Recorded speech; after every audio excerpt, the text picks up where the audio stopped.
छान सुंदर असा भजन या ठिकाणी सादर झालेला आहे। मी पाहुणे मंडळींना विनंती करतो की त्यांना प्रशस्ती पत्र देऊन त्यांचा सन्मान करण्यात यावा। यानंतर विठ्ठल भजन मंडळ रेंगेपार आणि त्यानंतर जनार्दन बाबा भजन मंडळ तावसी यांनी तयारीत राहण्याची कृपा करावी।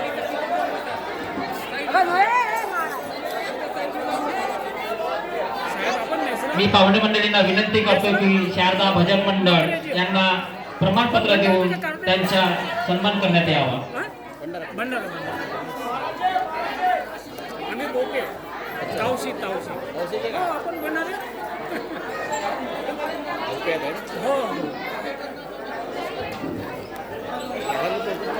यानंतर विठ्ठल भजन मंडळ रेंगेपार त्यांनी आपलं भजन सादर करावं।